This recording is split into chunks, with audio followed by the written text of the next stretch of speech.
నలుగురు కూర్చుని నవ్వే వేళల నా పేరొక తని తలపండి అన్నట్లుగా సాహితీ మిత్రులు నలుగురు కలిసినప్పుడు డాక్టర్ మన్నవ్ గారిని స్మరించుకోవాల్సిన అవసరం ఉందని నేను భావిస్తున్నాను.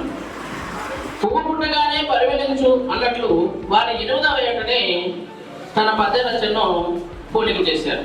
వారు ఏకోపాధ్యాయుడిగా ఉపాధ్యాయ వృత్తిని చేపట్టి డిగ్రీ కళాశాలలో రీడర్గా పదవి విరమణ చేశారు. ఇంత ఎదుగుదలకు వారి కఠోర కృషి పట్టుదలలే వారిని ఉన్న స్థితి నుంచి ఉన్నత స్థితికి నిలిపాయి. 50 సంవత్సరాల పాటు అధ్యాపకులుగా సేవ చేయడం సామాన్య విషయం కాదు. గురువు గారి వారి పాఠం విద్యార్థుల గుండెల్లో నిలిచిపోయేది. కారణం వారి మాటల్లో ఉండే మాధుర్యం, వాత్సల్యం. వారు పాఠం చెప్పే పద్ధతే భిన్నంగా ఉంటుంది. ఇక రచయితగా వారు ఎన్నో గ్రంథాలు రచించారు. ఇంతవరకు పెద్దలందరూ చెప్పారు. వాటిలో ముత్యాల సరాలు అన్నటువంటి ఈ శతకం 2001లో ముద్రించబడింది. ఇది 2వ ముద్రను నోచుకుంది. ఇందులో 120 పద్యాలు ఉన్నాయి. దీనికి ఆచార్య చేకూరు రామారావు గారు ముందు మాట రాశారు.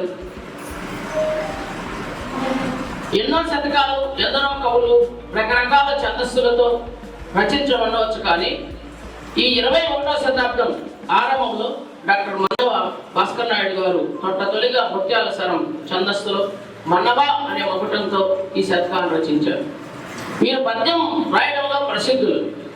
ఏ పని చేసినా ఓ పద్ధతి ప్రకారం చేయడం వీరి సహజ గుణం. ప్రాచీన భాషా ప్రయోగంలో ఆయన దిట్ట అని చెరా మాస్టర్ ఉటంకించారు. ఆయన సంప్రదాయకవే అయినా వారు ఎన్నుకునే వస్తువు మాత్రం ఆధునికం. వీరు రాసిన ముత్యాల సరంలోని కొన్ని అదనపు బాధ్యతలు ఉన్నాయి. మిశ్రగతి, లయ దీనికి ప్రాణం. ఎలాంటి పరిస్థితులను అది చెదరకూడదు. జాగ్రత్తగా రాయకుంటే నడక జారిపోతుంది. లయభంగం కలగకుండా ఛందస్సు పాటిస్తూ ఇతర విధాలుగా అందంగా రచిస్తే తప్ప ముత్యాల సరం రాణించదు. ఇవన్నీ మనసులో పెట్టుకుని ఈ మన్నవ శతకాన్ని భాస్కర్ నాయుడు గారు రచించారు. ఇది మాత్రాగణ క్రమంలో సాగింది. ముత్యాల సరంలో ఘనభంగం, మిశ్రగతి భంగం కాకుండా భిన్నగతి స్ఫూర్తిని సాధించే పద్ధతులు పాటించారు రచయిత. ఇక్కడ పదాల విరుపుల ద్వారా ఇది సాధ్యమనడానికి ఒక పద్యం సాక్ష్యం.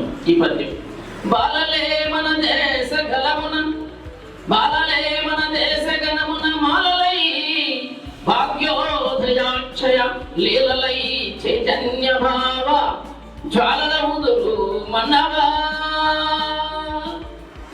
ఇందులో మొదటి 3 పాదాల్లోనూ ఖండగతిని స్ఫూర్తి ఉంది. ఇది ఒక రకమైనటువంటి గతి శ్లేష. 3-4 పాటించవలసిన మాత్రాగణాల క్రమం ఇది. అదనపు స్ఫూర్తి 5-5-4 అనే మాత్రాగణ క్రమంలో విరుపులు సాధ్యమైంది. శతకం ముక్తక సముదాయం కావడం వల్ల వివిధ రసబీజాలైనటువంటి భావనలను చెప్పడానికి వీలైంది. ఇందులో కరుణరసం, అధిక్షేపణ, హాస్యం, హేళన వంటి అనేకమైనటువంటి భావాలను రసానుభూతిని కలిగిస్తేటటువంటి అన్ని అంశాలు ఉన్నాయి. హాస్యంతో కూడిన కరుణ రసప్రధానంగా ఉన్న పద్యం ఒకటి చూద్దాం. భారతీయ ప్రజాస్వామ్యం భారమంతో కొలువగలవా, నర్సరీ విద్యార్థి వంగిన నడుము చూడు మన్నవా.